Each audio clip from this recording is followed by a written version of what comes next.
અને ફરી એકવાર બરોડા ડેરીના ચેરમેન એ બિનહરીફ ચૂંટાયા। દિનુ પટેલે સંદેશ ન્યૂઝ સાથે ખાસ વાતચીત પણ કરી છે। પ્રમુખ પદે દિનુ પટેલ અને વાઇસ ચેરમેન તરીકે જીબી સોલંકીને રિપીટ કરવામાં આવ્યા છે અને ત્યારબાદ તેમણે જણાવ્યું હતું કે ડેરીનું સુકાન સંભાળવું તેમના માટે કોઈ નવી વાત નથી। તેઓ વર્ષોથી પશુપાલકો અને બરોડા ડેરી સાથે જોડાયેલા છે, સંકળાયેલા છે।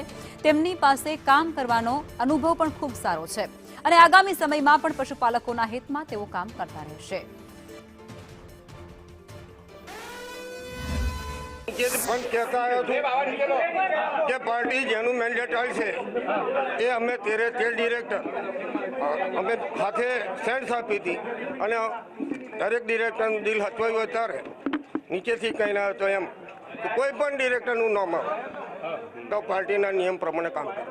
ચેરમેન તરીકે દિનુ મામાનું નામ જાહેર થયું છે અને વાઇસ ચેરમેન તરીકે જીબી સોલંકીનું નામ જાહેર કર્યું છે અને તેને સહજ સૌ લોકોએ વધાવી લીધું છે અને હવે ચૂંટણીની પ્રક્રિયા ઉપર ચાલુ થવા જઈ રહી છે। તો આજે આ ડિરેક્ટરોને ચૂંટાયેલા ચેરમેન અને વાઇસ ચેરમેનને ખૂબ ખૂબ શુભકામનાઓ પાઠવું છું, અભિનંદન પાઠવું છું। જે ગામના છેલ્લા વ્યક્તિને જે દૂધ ઉત્પાદકોને જે રીતના મદદ કરી રહ્યા છે એમાં ભારતીય જનતા પાર્ટી અને તેમના તરફથી વધુને વધુ એમને મદદ મળે, ફાયદો થાય એ પ્રકારનું કામ થશે। બસ અમારા પર ભારતીય જનતા પાર્ટી ગુજરાત પ્રદેશ દ્વારા પુનઃ વિશ્વાસ મૂકવામાં આવ્યો છે।